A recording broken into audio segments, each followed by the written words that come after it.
அடுத்து வரும் நிகழ்ச்சியானது ஜாய்ஸ் மேயர் ஊழியங்களின் நண்பர்கள் மற்றும் பங்காளர்களால் தாங்கப்படுகிறது.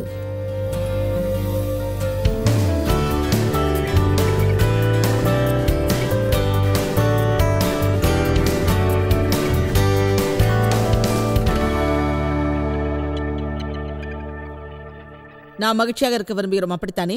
உண்மையில் அதில் நீங்கள் சரியாக இருந்தால், அடிப்படையாக எல்லோரும் விரும்புவதை நீங்களும் அறிந்தால், நாம் உண்மையிலேயே மகிழ்ச்சியாக இருக்க விரும்புவதாக அர்த்தம். நாம் வாழ்வில் மகிழ்ந்து சந்தோஷமாக இருக்க விரும்புகிறோம். அதற்கு நமது குணம் மிக மிக மிக முக்கியமான ஒன்றாகும். இப்போது இங்கிருந்தபடி நான் சொல்லப்போவதை நீங்கள் நம்பாமல் இருக்கக்கூடும். ஆனால் இந்த வார இறுதியில் நீங்கள் ஓரளவாவது அந்த விஷயத்தில் நம்பிக்கையோடு இருப்பீர்கள் என்று நினைக்கிறேன். நமது சூழ்நிலைகள் நம்மை துக்கத்தோடு வைத்திருப்பதாக சொல்வதை நான் எப்போதும் நம்ப மாட்டேன். யாரும் மகிழ்ச்சியோடு இல்லை, யாரும் கஷ்டங்களோடு இல்லை, யாரும் சவாலோடு இல்லை என்று நான் சொல்லவில்லை. ஆனால் அவைகளுக்கு வழிவிட்டால் நமது மகிழ்ச்சியை அவை பறித்துவிடும். அதே சமயம் நமது சூழ்நிலைதான் நம்மை துக்கத்தோடு வைத்திருக்கிறது என்பதை நான் நம்ப மாட்டேன். ஒரு சூழ்நிலையில் நமக்கு உள்ள குணம்தான் நமது நிலைமைக்கு காரணம். இன்றைய தினம் அது பற்றிய கருத்தில் என்னிடமிருந்து யாராவது வேறுபடுவீர்களா? நமது சூழ்நிலையில் நமக்கு உள்ள குணம்தான் நாம் மகிழ்ச்சி இல்லாமல் இருப்பதற்கு காரணம். நான் சொல்லப்போவதை நீங்கள் அறிந்திருக்கலாம். விக்டர் பிராங்கிள் ஒரு பேரழிவில் பாதிக்கப்பட்டவர். அவர் சொன்னார், எல்லாவற்றையும் உங்களிடமிருந்து கொண்டு போக முடிகிறது. மனித கௌரவம், உணவு, ஒரு மனிதனுக்கு தேவையான அனைத்தும் கொண்டு போக முடிகிறது. ஆனால் ஒன்றை மட்டும் உங்களிடமிருந்து கொண்டு செல்ல முடியவில்லை. அதுதான் நல்ல குணம் பற்றிய உங்கள் தீர்மானம். அது உண்மையானதாகும். நீங்கள் விருப்பப்பட்டால், நான் விருப்பப்பட்டால் நமக்கு நல்ல குணம் தேவை என்ற ஒரு தீர்மானம் எடுக்கலாம். ஒரு நல்ல குணத்தின் அர்த்தம் என்னவென்றால், உங்களுக்கு உள்ள ஒரு மோசமான சூழ்நிலையிலும் நீங்கள் இப்படி சொல்லலாம், எனக்கு இந்த சூழ்நிலை பிடிக்கவில்லை, இருந்தாலும் அதிலிருந்து நான் நன்மையை பெறுவேன். சில விஷயங்களை நான் அறிவேன், அதிலிருந்து வளர்ச்சி அடைவேன், அது என்னை கடந்து செல்லும், எனது பிரச்சனைகள் தீரும். உங்களில் பலர் கடினமான நேரங்களில் எழுந்திருப்பீர்கள். நீங்கள் மனதளவில் ஆழமுள்ளவராக, உயர்ந்தவராக இருக்கலாம். நீங்கள் சொல்லுங்கள், அந்த மாதிரியான நேரங்களில் தேவனை ஆழமாக அறிய வேண்டும் என்று உள்ளபடியே நீங்கள் உணர்ந்திருக்கிறீர்களா? சரி, இப்போது நான் அழகான சில விஷயங்களை பற்றி பேசப் போகிறேன். இந்த வார இறுதியில் அது பற்றி நான் போதிப்பேன். மலை பிரசங்கத்தின் போது இயேசுக்குரிய அருமையான விஷயங்களை பற்றி உங்களோடு நான் பகிர்ந்து கொள்ளப் போகிறேன். ஒரு சிறிய அறிமுக உரையை உங்களோடு நான் பகிர உள்ளேன். அதன்படி நான் விரும்பும் ஒரு இடத்தில் நீங்கள் இருக்க முடியும். முதலாவதாக, இந்த பூமியில் இயேசு இருந்தபோது வல்லமையோடு இருந்தார் என்பதை நாம் எல்லோரும் தயக்கம் என்று சொல்ல வேண்டும். அவர் தனது வல்லமையை காட்டினார், வல்லமையில் சஞ்சரித்தார், அநேகருக்கு சுகமளித்தார், பல அற்புதங்கள் செய்தார். சுவிசேஷத்தை நாம் படித்தால் அவர் அநேக விஷயங்களில் வல்லமையோடு இருந்ததை நாம் அறியலாம். அதோடு கூட அவர் சஞ்சரித்தார். வல்லமை அவரிலிருந்து வெளிப்பட்டது. ஒரு பெண் அவரை நோக்கி வந்தாள், மிகுந்த விசுவாசத்தோடு அவரை தொட்டாள், சுகம் அடைந்தாள். பைபிள் சொல்கிறது, இயேசு தன்னிடமிருந்து வல்லமை வெளிப்படுவதை உணர்ந்தார். அவர் கேட்டார், யார் என்னை தொட்டதென்று. அவர் எதையும் காரணம் இல்லாமல் சொல்ல மாட்டார். ஒருவருக்கு விசுவாசம் இருந்தால் அவரிடம் இருக்கும் வல்லமையால் பலன் பெறலாம். அது எல்லோருக்கும் கிடைக்கும். சில மொழிபெயர்ப்புகள் சொல்கிறது, ஒழுக்க நெறி அவரிலிருந்து வெளிப்பட்டதென்று. வேறு சில வல்லமை அவரிலிருந்து வெளிப்பட்டதென்றும் சொல்கிறது. ஒழுக்க நெறி என்ற அந்த வார்த்தை மிகவும் உற்சாகமானதாகும். அந்த அருமையான விஷயங்கள் பற்றி இந்த வார இறுதியில் நாம் பகிர உள்ளோம். அவை கிறிஸ்துவ ஒழுக்க நெறி என்று கருதப்படுகிறது. ஆத்துமாவின் ஒழுக்க நெறி ஆத்துமாவின் நீதிக்குரிய மேன்மை என்றும் அவை சொல்லப்படுகிறது. உண்மையிலேயே அவற்றிலிருந்து வெளிப்படும் தேவனின் வல்லமை நமது வாழ்வில் கலந்துள்ளது. தேவனுக்கு வல்லமை உள்ளது. இயேசு வல்லமையில் சஞ்சரித்து வந்தார். பரிசுத்த ஆவியானது வல்லமையோடு உள்ளது. எனவே இயேசு அந்த வல்லமையை நம்மோடு பகிர்ந்து கொண்டார். இயேசு கிறிஸ்துவின் விசுவாசிகள் நாம் என்பதால் நம்மிடம் தேவனின் வல்லமை வாழ்கிறது. நாம் வல்லமை இல்லாமல் இல்லை, வல்லமையோடு உள்ளோம். நீங்கள் வல்லமை இல்லாமல் இல்லை, வல்லமையோடுதான் உள்ளீர்கள். ஒரு முக்கியமான விஷயத்துக்காக பவுல் ஜெபித்தார். கிறிஸ்துவின் விசுவாசிகள் என்பதால் தங்களுக்கு வழங்கப்பட்டிருக்கும் வல்லமையை அவர்கள் அறிய வேண்டும் என்று ஜெபித்தார். எனவே ஒரு விஷயத்தை இன்று நீங்கள் உறுதிப்படுத்திக் கொள்ள நான் விரும்புகிறேன். தேவனின் வல்லமை, தேவனின் வல்லமை, தேவனின் வல்லமை நம்மில் வாழ்கிறது. நீங்கள் புதிய பிறவியுள்ள விசுவாசியானால் தேவனின் வல்லமை, மரித்தலில் இருந்து கிறிஸ்துவை உயிர்த்தெழச் செய்த அந்த வல்லமை, புரிகிறதா? மரித்தலில் இருந்து கிறிஸ்துவை உயிர்த்தெழச் செய்த அந்த வல்லமை நிச்சயமாக உங்களில் வாழும். நீங்கள் ஒரு விசுவாசி என்பதால் உங்கள் வாழ்வில் அது வேகமாக கிரியை செய்யும் என்று பைபிள் சொல்கிறது. மேலும் உங்கள் தேகத்தில் அல்லாமல் உங்கள் வாழ்விலும் அது வேலை செய்யும். எனவே நாம் வல்லமையான மனதோடு இருக்க வேண்டும். சோகத்தோடு வருத்தப்படும் மனதோடு இருக்கக்கூடாது. ஒரு உண்மை என்னவென்றால், அடிக்கடி நாம் சுய சோகத்தோடு உள்ளோம். நமது பிரச்சனைகள் நம்மை சிறுமைப்படுத்தும். எனவே ஒரு விஷயத்தை நாம் உணர வேண்டும், நமது உள் மனதில் தேவனின் வல்லமை உள்ளது. சில வேத வசனங்களை நாம் குறிப்பிடுகிறோம். உலகத்தில் இருக்கிறவர்களோட உங்களில் இருக்கிறவர் பெரியவர். நீங்கள் தேவனால் உண்டாயிருந்து அவர்களை வெற்றி கொண்டீர்கள். எனவே உங்களுக்கு எதிரான எந்த ஆயுதமும் தழைக்காது. ஏன் தெரியுமா? ஒன்றை நாம் விசுவாசித்தாலும் விசுவாசிக்காவிட்டாலும் நமக்கு தெரியாத பல விஷயங்களை நாம் மேற்கோள் காட்டுவோம். எனவே நம்மை நாமே கேட்டுக்கொள்வோம், உண்மையிலேயே தேவனின் வல்லமை எனக்கு வழங்கப்பட்டுள்ளதை நான் விசுவாசிக்க வேண்டுமா என்று கேட்போம். அப்படி கேட்பதை நாம் முதலில் நிறுத்த வேண்டும். கவனமாய் கேளுங்கள். ஏதோ ஒன்று நமக்கு கிடைக்கிறது என்பதன் அர்த்தம் தேவன் நமது வாழ்வில் எல்லாம் வழங்குகிறார் என்பதல்ல. இந்த விஷயத்தில் அநேக கிறிஸ்தவர்கள் குழப்பமடைந்துள்ளார்கள். ஏனென்றால் நமக்கு என்ன தேவையோ அதை நாம் கிறிஸ்துவிடம் கேட்கிறோம்.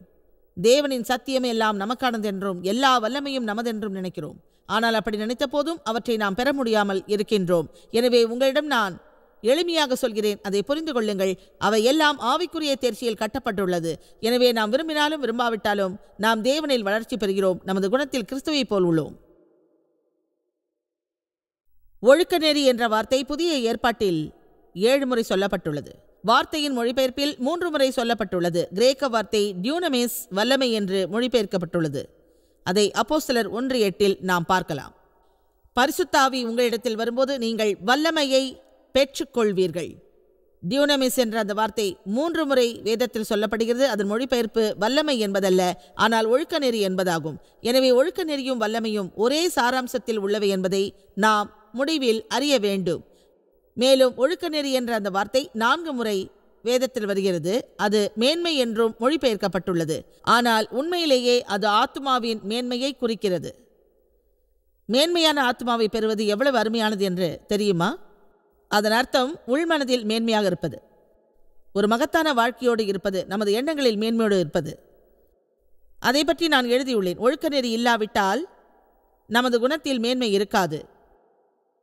அப்போது எந்த ஒரு வல்லமையும் நம்மிடமிருந்து வெளிப்படாது. நம் ஆத்மாவில் தேவனின் வல்லமை குடியிருக்கிறது. இருந்தாலும் அந்த வல்லமையை நாம் கையாள வேண்டும். அதில் நாம் பொறுப்போடு இருக்க வேண்டும். அப்போதுதான் தேவன் அதை நமக்கு வெளிப்படுத்துவார். ஒரு விஷயம் உங்களுக்கு தெரியுமா? ஒரு குழந்தைக்கு வழங்கப்பட்டிருக்கும் வல்லமையை அக்குழந்தை தன் சுயநலத்துக்காகவும் சுய தேவைக்காகவும் பயன்படுத்தும். ஒரு வேத வசனத்தில் உள்ளது, தேவன் நமக்கு பயத்தின் ஆவியை வழங்கவில்லை, ஆனால் வல்லமை, அன்பு மற்றும் திடமான மனதை வழங்கியுள்ளார். விரிவாக்கத்தில் சொல்கிறது, ஒழுக்கமும் சுய கட்டுப்பாடும் தேவை என்று. அதை மக்கள் எப்படி பயன்படுத்துகிறார்கள்? பொதுவாக தாங்கள் விரும்பியது கிடைக்கவே வல்லமையை பயன்படுத்துகிறார்கள். ஆனால் அந்த வல்லமையை நமது எதிரியை தடுத்து நிறுத்த நாம் பயன்படுத்த வேண்டும். தேவனின் ராஜ்யத்துக்கு எதிரானவைகளை முறியடிக்க பயன்படுத்த வேண்டும். பிறரை நேசிப்பதை விட்டுவிட்டு தங்களை நேசிக்கவே மக்கள் அன்பை பயன்படுத்துகிறார்கள். ஆனால் பிறரை நேசிக்கவே அன்பை பயன்படுத்த வேண்டும். நம்மை கட்டுப்படுத்தவே சுய கட்டுப்பாட்டை பயன்படுத்த வேண்டும். அதை பிறரை கட்டுப்படுத்த பயன்படுத்தக்கூடாது. இவை எல்லாம் எதற்காக உள்ளது என்பதை முதலில் நாம் தெரிந்து கொள்ள வேண்டும். பிறகு அதை நம் வாழ்வில் பயன்படுத்த வேண்டும். நமது குணம் என்பது நமது நடத்தையின் பிரதிபலிப்பாகும். எல்லா விதமான சூழ்நிலையிலும் அந்த மனநிலை நம்மிடம் இருக்க வேண்டும். எல்லா விதமான சூழ்நிலையிலும். உங்களில் எவ்வளவு பேர் அந்த மனநிலையை மகத்தானது என்று நினைத்து அதன்படி வாழ்கிறீர்கள் என்று தெரிந்து கொள்ளலாமா? ஆனால் அவை அந்த வழியில் இல்லாவிட்டால், அல்லது அவை தன் தன்மையை இழந்துவிட்டால், அது வேறு வழியில் நம்மை அழைத்து சென்றுவிடும். ஜேக்கப் மற்றும் ஹைட் இருவரும் வித்தியாசமான மனிதர்கள். ஆனால் இருவரும் தேவன் விரும்பியபடி தங்கள் குணத்தை வளர்த்து கொண்டார்கள். அதனால் எந்த ஒரு சூழ்நிலையிலும் அவர்கள் நிலையாக இருந்தார்கள். ஆமென். நான் இப்போது பேசுவதில் இது ஒரே ஒரு உதாரணம். நமது குணங்கள் தாழும் உயரும், தாழும் உயரும். சூழ்நிலைக்கு ஏற்றபடி அந்த உயர்வும் தாழ்வும் இருக்கும். தாங்கள் விரும்பியது கிடைக்காத போது யாரும் மகிழ்ச்சியாக இருக்க மாட்டார்கள். விரும்புவதே எல்லோரின் தேவை. அப்படிப்பட்டவர்கள் வித்தியாசமான குணம் உள்ளவர்கள். அது உங்களிடமும் இருக்கும். அது உங்களுக்குள் வேரூன்றி ஆழமாக இருக்கும். அதுதான் உங்களுடைய குணம். தேவன் பொய் சொல்லாதவர். ஏதோ ஒன்றை செய்வதாக கூறிவிட்டு அதை செய்யாமல் அவர் இருக்க மாட்டார். மத்தேயு 5:1. அவர் திரளான மக்களைக் கண்டு மலையில் மேல் ஏறினார். அவர் உட்கார்ந்த போது அவருடைய சீடர்கள் அவரிடத்தில் வந்தார்கள். அப்பொழுது தமது மனம் திறந்து அவர்களுக்கு அவர் போதித்தார். இந்த வசனம் விரிவாக்க வேதத்தில் விரிவாக சொல்லப்பட்டிருக்கும். அது அருமையானது. எனவே அதில் நீங்கள் சலிப்படையாதீர்கள். அந்த அருமையான வார்த்தையை பின்பற்றுங்கள். பாக்கியம் உள்ளவர்கள், சந்தோஷமாக உள்ளவர்கள், ஆவியிலும் வாழ்விலும் மகிழ்ச்சியிலும் தேவனின் உதவியிலும் ரட்சிப்பிலும் திருப்தி அடைவதிலும் மேன்மையானவர்கள். அவை வெளி தோற்றத்திற்கு மாறுபட்டவை. அவர் இங்கு சொல்கிறார், உங்கள் வாழ்வில் என்ன நடந்தாலும் பிரச்சனை இல்லை, நீங்கள் மகிழ்ச்சியோடும் ஆசீர்வதிக்கப்பட்டும் இருக்கலாம். உங்கள் வாழ்வில் எது நடந்தாலும் சிலர் உங்களை வெறுப்பார்கள், உங்கள் மீது அவர்கள் பொறாமையும் கொள்வார்கள். ஆனால் அந்த ஆசீர்வாதமானது நீதிக்குரிய ஒரு மேன்மையாகும். ஆவியில் எளிமையாக உள்ளவர்க்கு அது ஒழுக்க நெறியாகும். அதன் அர்த்தம் தாழ்மையான மனதோடும் தேவனை முழுவதுமாக சார்ந்தபடியும் இருப்பதாகும். அப்படிப்பட்ட மனிதர்கள் பிற மக்களை விட தங்களை மேன்மையானவராக நினைக்க மாட்டார்கள். விரிவாக்கம் சொல்கிறது, ஆவியில் எளிமை உள்ளவர்கள் பாக்கியவான்கள், பணிவானவர்கள், தங்களை முக்கியமானவராக நினைக்காதவர்கள். பரலோக ராஜ்யம் அவர்களுடையது. குறிப்பாக அதனுடைய சில மொழிபெயர்ப்பு பகுதிகளை நான் விரும்புகிறேன். வேதத்தில் அநேக மாறுபட்ட மொழிபெயர்ப்புகள் உள்ளன. அவையெல்லாம் மகத்தானவை. விரிவாக்க வேதத்தை நான் நேசிக்கிறேன். அதே சமயம் தங்களை தாழ்த்தி மதிப்பிடுபவர்கள் என்று அதில் சொல்லப்பட்டு உள்ளதை வைத்து யாரும் தங்களை குறைவாக மதிப்பிடக்கூடாது. தங்களின் குணம் தவறானது என்று நினைக்கக்கூடாது. அதை நான் விரும்பவில்லை. அதன் உண்மையான அர்த்தம் அதுவல்ல. அதற்காக பலமுறை ஜெபித்தேன். அதன் உண்மையான அர்த்தம் என்னவென்றால், தங்களை பிற மக்களை விட மேலானவர்களாக நினைக்கக்கூடாது என்பதாகும். அதை புரிந்து கொண்டு நான் மிகவும் திருப்தி அடைந்தேன். சில விஷயங்களில் நமக்கு பிரச்சனை வருகிறது. காரணம், நாம் பிற மக்களை பார்த்துவிட்டு நினைக்கிறோம், உங்களை விட நான் மேலானவன், உங்களை விட நான் முக்கியமானவன் என்று. நாம் பிறரை குறைந்தவராக நினைத்தால் அதிலிருந்து அநேக பிரச்சனைகள் தொடங்கும். யார் எப்படி இருந்தாலும் இந்த உலகில் உள்ள எல்லோரும் ஒருவரை ஒருவர் உண்மையிலேயே மதிக்கிறார்கள் என்று நீங்கள் நினைக்கிறீர்களா? அப்படி இருந்தால் உண்மையிலேயே இந்த உலகம் எவ்வளவு நன்றாக இருக்கும். இந்த விஷயத்திலிருந்து வேறு விஷயத்திற்கு நான் செல்ல விரும்புகிறேன். ஏனென்றால் இந்த வார இறுதியில் இதை பற்றி போதிக்க உள்ளேன். ஆசீர்வாதம் குறித்து சொல்லப்பட்டுள்ள எல்லா வசனங்களையும் நான் சொல்லப்போவதில்லை. ஒரு வசனத்தை மீண்டும் சொல்கிறேன். துயரப்படுகிறவர்கள் பாக்கியம் உள்ளவர்கள், அவர்கள் ஆறுதல் அடைவார்கள். இப்போது நீங்கள் எதை விரும்புகிறீர்கள்? அதை பற்றி நான் சொல்ல போறேன். சாந்த குணமுள்ளவர்கள் பாக்கியவான்கள். நீண்ட துயரிலும் நிதானமாக இருப்பவர்கள், அவர்கள் பூமியை சுதந்திரித்துக் கொள்வார்கள். நீதியின் மேல் பசிதாகம் உள்ளவர்கள் பாக்கியம் உள்ளவர்கள், அவர்கள் முழுவதுமாக திருப்தி அடைவார்கள். வசனம் 7, இரக்கமுள்ளவர்கள் பாக்கியம் உள்ளவர்கள், அவர்கள் இரக்கத்தை பெறுவார்கள்.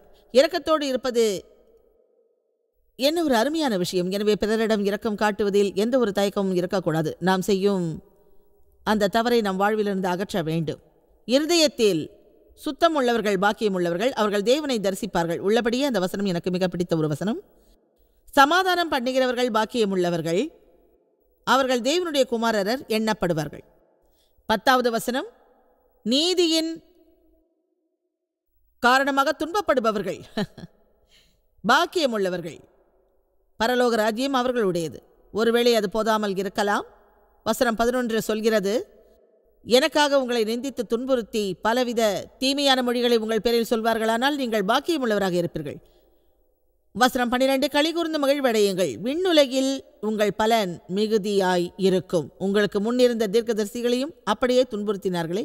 இந்த கடைசி வசனம் ஒருவேளை தண்டிப்பதை பற்றி கூறுவதாக இருக்கலாம். இருந்தாலும் அதை மற்ற வசனங்களோடு சேர்த்து அறிய வேண்டும். இதில் உள்ள வசனங்கள் எல்லாமே நாம் இந்த உலகம் வெளிச்சமாக இருப்பதையும் நாம் நல்லது செய்ய வேண்டும் என்பதையும் கூறுகிறது. அதன் மூலம் மக்கள் பரலோக பிதாவை அறியலாம். அடிப்படையாக சுயநலம் இல்லாமல் இருப்பது பற்றியும் பிறரை நேசிப்பதை பற்றியும் அது தெளிவாக கூறுகிறது. இந்த வார இறுதியில் தேவன் விருப்பப்பட்டால் அவரது கருணையும் கிருபையும் நமக்கு இருந்தால் நம்மை மகிழ்ச்சியாக வைத்திருக்கும் 9 குணங்கள் என்ன என்பதை பற்றி நாம் பேசுவோம். முதலாவதாக இன்று நான் பேச விரும்பும் ஒரு விஷயம் பணிவான குணத்தோடும் வல்லமையோடும் இருப்பதை பற்றியது. வேறு வார்த்தையில் சொன்னால், தேவனை நாம் முழுமையாக நம்பியிருந்தால் அது ஒரு வல்லமையான நிலைப்பாடாகும். நாம் பணிவுடன் இருந்தால் அதில் அநேக நன்மைகள் கிடைக்கும். அது பற்றியும் அது எப்படி சாத்தியமாகும் என்பது பற்றியும் இப்போது பேசுவோம். அது கேட்பதற்கு நன்றாக இருக்கும். ஆனால் அதில் நாம் ஈடுபடும் போது எல்லா நேரங்களிலும் நாம் நினைக்கும்படியாக எல்லாமே கிடைக்காது. இதுக்கு மட்டும் அவங்க சின்னதாக சத்தம் கேட்குது. பணிவான மனதோடு இருப்பது ஒன்றும் அவ்வளவு சுலபமான காரியம் அல்ல. தேவனை போற்றுவோம் என்பதால் மட்டும் பணிவான மனம் வந்துவிடாது. அதை நாம் உணர்ந்தால் மட்டும் போதாது, கடைசி வரை அதில் நிலைக்க வேண்டும்.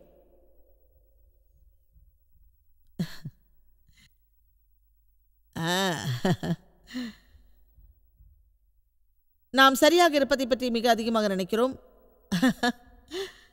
நாம் சரியாக இருப்பதற்கு ஒரு பெரிய போராட்டமே நாம் நடத்த வேண்டியிருக்கும். அது எளிய விஷயம் அல்ல. அது ஏன் என்று உங்களுக்கு தெரியுமா?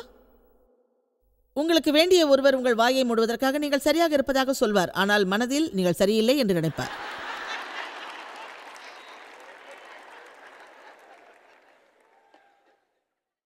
உங்களுக்கு வெப்ஸ்டர்ஸ் 1828 டிக்ஷனரி பற்றி தெரியுமா என்று எனக்கு தெரியாது, ஆனால் அதுதான் ஒரிஜினல் வெப்ஸ்டர்ஸ் டிக்ஷனரி. அதில் தேவனின் வார்த்தை பற்றி எவ்வளவு சதவீதம் உள்ளது என்று நான் மறந்துவிட்டேன். இருந்தாலும் அதில் 70% தேவனின் வார்த்தை இருக்கும். அது உங்கள் டிக்ஷனரியிலிருந்து அதிக அளவில் மாறுபட்டதாகும். அது என்னிடம் ஒன்று உள்ளது, நீங்களும் ஒன்றை வாங்கலாம். அது ஒன்றும் அதிக விலை உள்ளதல்ல, $20 இருக்கலாம். அந்த வெப்ஸ்டர்ஸ் 1828 டிக்ஷனரி பல ஒழுக்க நெறிகளை தெரிவிக்கிறது. பலம், வீரம், துணிச்சல், நீதியின் நன்மை, நீதியுடன் கடமைகளை செய்வது, நீதியற்ற தீய பழக்கங்களிலிருந்து விலகி இருப்பது, அதுவே ஒழுக்க நெறி. இதை கேளுங்கள், ஒழுக்கத்தை மதத்திலிருந்து வேறுபடுத்தி பார்க்க வேண்டும். ஏனென்றால் மதம் பொதுவாக வெளிப்படையாக தெரிவது, ஆனால் ஒழுக்க நெறி என்பது மனதில் இருப்பது. ஒழுக்க நெறி எப்போதும் நம் இருதயத்தில் உருவாவது. எல்லோரும் திருச்சபைக்கு சென்று துதிக்கலாம். தேவனை போற்றுவோம், நன்றி இயேசுவே, தேவனுக்கே மகிமை, அல்லேலூயா. மற்றவரோடு இணைந்து பாடல்கள் பாடலாம். கைகளை உயர்த்தி பக்கத்தில் இருப்பவரை பார்த்து, நீ ஊமையைப் போல இருக்கிறாய், உன்னை போல் ஒருவரை நான் பார்த்ததில்லை என்று நினைக்கலாம். வாய்தான் தேவனை போற்றும், ஆனால் மனது மற்றதை நினைக்கும். கையில் பேப்பர் இல்லாமல் உன்னால் எதுவும் பாட முடியாது என்று கூட கூறலாம். புரிகிறதா? நம்மிடம் மதம் உள்ளது, மதத்திற்கான பங்கு உள்ளது. ஒரு சில கோட்பாடுகளுடன் நாம் திருச்சபைக்கு செல்கிறோம், அங்குள்ள சாய்வு நாற்காலியில் அமர்கின்றோம், சரியான நேரத்தில் கைத்தட்டுகிறோம், சரியான நேரத்தில் ஆமேன் சொல்கிறோம். ஆனால் மனதில் என்ன நிகழ்கிறது? உள்மனதில் என்ன நிகழ்கிறது? உள்மனதில் தான் நமது இருதயம் மறைக்கப்பட்டுள்ளது. அதை பற்றிய கவலைதான் தேவனுக்கு. இந்த வார இறுதியில் நான் சொல்வது நிறைவாக இல்லை என்றால், விரைவில் உங்களோடு நான் தொடர்பு கொள்ள வருவேன். உங்களுக்குள் என்ன நடக்கிறது என்பதில் கவனம் செலுத்துவேன். நம்மிடம் வல்லமை உள்ளது, அது நம்மில் வாசம் செய்கிறது. அதை நாம் வெளிப்படுத்துவதற்கு தேவன் நம்மீது நம்பிக்கை வைக்க வேண்டும்.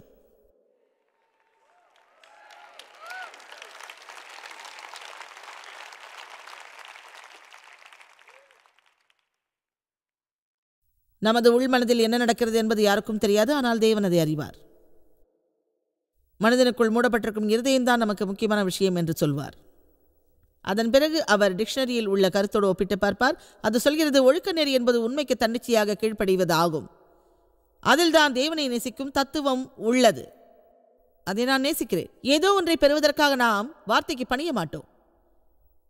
தேவனை நேசிப்பதாலேயே நாம் வார்த்தைக்கு பணிகிறோம். இயேசு சொன்னார், என்னை நீ நேசித்தால் நீ எனக்கு கீழ்ப்படிவாய். அநேக விஷயங்களை நான் சாதாரணமாக செய்ய மாட்டேன், அதை நான் விரும்பவும் மாட்டேன். அது ஏனென்றால் தேவனை நேசிப்பதால் நான் எதையும் அக்கறையோடு செய்வேன். என்றாவது ஒரு நாள் நான் அவருக்கு முன்பாக நிற்பேன். என் வாழ்க்கையின் கணக்கை அவரிடம் வழங்குவேன். ஏற்கனவே எனக்கு அவர் கிருபை இருப்பதை நான் அறிவேன். எனவே ஒன்றை உறுதியாக நான் சொல்வேன், எதையும் நான் சிறப்பாக செய்வேன். எனக்குள்ள தூய்மையற்ற வாழ்வை கிருபை மறைத்துள்ளது. அதனால் நான் அரைகுறையாக வாழ்வதை எப்போதும் விரும்ப மாட்டேன். அரை வேக்கடாக இருந்து, ஓ தேவன் என்னை நேசிக்கிறார், அதனால் எதையும் அவர் மூடி மறைப்பார் என்று சொல்ல மாட்டேன்.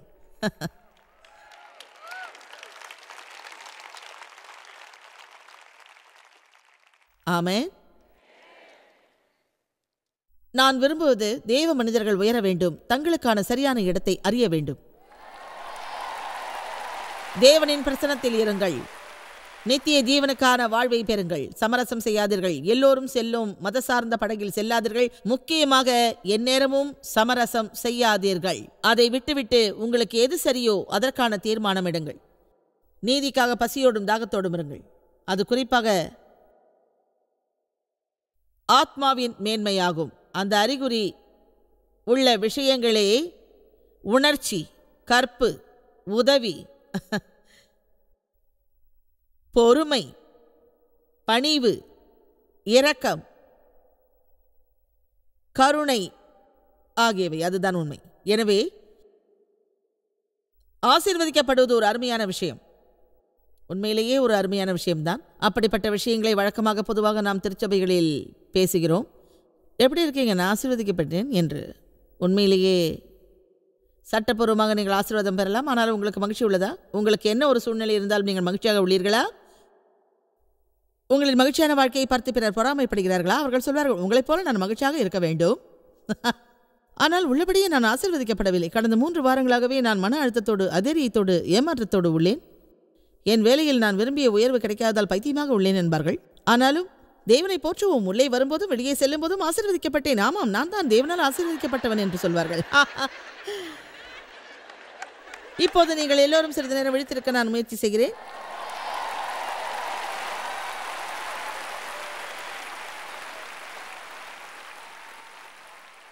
ஆவியில் எளிமை உள்ளவர்கள் பாக்கியவான்கள்.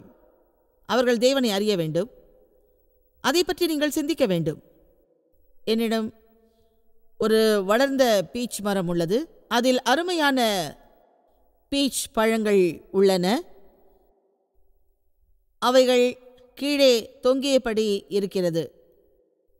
அதிலிருந்து சிலவற்றை கொண்டு வர என்னால் முடியவில்லை. ஒரு பீச் மரத்தில் உள்ள மொத்த பழங்களின் எடை மிக குறைவானது. அதில் அவரே கிளைகள். நாம் தான் அந்த பழங்கள். நாம் நல்ல கனியோடு இருக்கவே அவர் விரும்புகின்றார். நாம் அதை பற்ற வேண்டும். எல்லா நேரமும் தேவனை சார்ந்து நாம் இருக்க வேண்டும். எல்லா நேரமும் நாம் தேவனுடன் சஞ்சரிப்பதில் சுதந்திரமாக இருக்க வேண்டியது அவசியம். இங்குள்ள உங்களில் எவ்வளவு பேரால் இப்போது சொல்ல முடியும் நாங்கள் சுதந்திரமாக இருக்கிறோம் என்று? தேவனால் எப்படி எல்லாவற்றையும் செய்ய முடியும் என்று சிலர் கேட்கக்கூடும். நான் நினைச்சேன், நீங்கள் நினைக்கிறீங்களா தேவனே உங்களால் இதை செய்ய முடியுமா? இதை பற்றி எப்போதாவது நினைத்துவிடுவீர்களா? தேவனே நீங்கள் நினைத்தால் இதை செய்யலாம். நம்மிடமிருந்து இப்படி தேவன் ஆலோசனை கேட்கிறார் என்று நினைப்பது கேலிக்குரியது. நாம் இங்கே நினைக்க வேண்டியது அப்போஸ்தலர் பேதுருவை. சில நேரங்களில் நான் ஏன் மௌனமாக இருக்க வேண்டும் என்று அவர் இயேசுவிடம் கேட்டார். ஆவியில் எளிமை உள்ளவர்கள் பாக்கியவான்கள். பிறரை விட நாம் மேன்மையானவர் அல்ல என்று கருதி பணிவான குணத்தோடு இருப்பவர்கள் பாக்கியவான்கள். அவர்கள் பிறரை மேன்மை பாராட்டுவார்கள். இது ஒரு மகத்தான, மகிழ்ச்சியான, சிறந்த குணம், நல்ல குணம். இந்த குணத்தை எல்லோரும் மிகவும் பாராட்டுவார்கள். அதாவது எல்லோருமே முக்கியமானவர்கள் என்று அந்த குணம் நினைக்கும். அது ஒரு அருமையான குணம். எல்லோரும் முக்கியமானவர். இதை நீங்கள் எப்படி எடுத்துக்கொள்வீர்கள் என்பது எனக்கு தெரியாது. நீங்கள் என்ன நினைத்தாலும் சரி, இது எனக்கு என் வாழ்க்கையில் நடந்தது. ஒரு முறை ஒரு கூட்டம் முடிந்து நான் காரில் சென்றேன். அப்போது ஒருவர் என்னை முந்தி அடித்து காரை ஓட்டி வந்தார். என்னை பார்த்துவிட்டு வழிவிட்டார். நான் சொல்வது புரிகிறதா? எனவே மற்றவர்களை திருப்திப்படுத்தும்படி நாம் இருக்கக்கூடாது. நம்மை எளியவராக எப்போதும் நாம் நினைக்க வேண்டும். அதில் மௌனம் கூடாது. ஏனென்றால் தேவனின் கண்களில் நாம் எல்லோரும் சமம். அதில் ஆண் பெண் என்ற வித்தியாசமில்லை. யூதர், கிரேக்கர் மற்றும் அடிமை, சுதந்திரமானவர் என்ற பேதமில்லை. என்னிடம் உள்ளது உங்களிடமும் உள்ளது. உங்களால் செய்ய முடியும் நன்மையை என்னாலும் செய்ய முடியும். அதுவே நம் வாழ்வில் தேவனின் கிருபை ஆகும் என்பது உண்மை. எப்போதுமே நமது சூழ்நிலைகளை நாம் கட்டுப்படுத்த முடியாது. ஆனால் நமது குணத்தை கட்டுப்படுத்த தேவன் கொடுத்த ஆற்றல் நமக்கு உள்ளது. தேவனுடைய வார்த்தை மூலமாக எப்படி வாழ்வதென்று நாம் அறியலாம். அது நமது வாழ்வை முழுமையாக மாற்றி அமைக்கும்.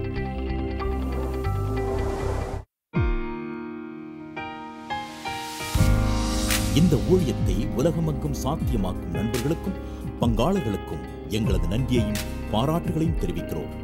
ஒன்றாய் இணைந்து நாம் பசி உழவுகளை போஷித்து உடைகளை கொடுத்து தேசங்களுக்கு சுவிசேஷத்தை சொல்லி வருகிறோம்.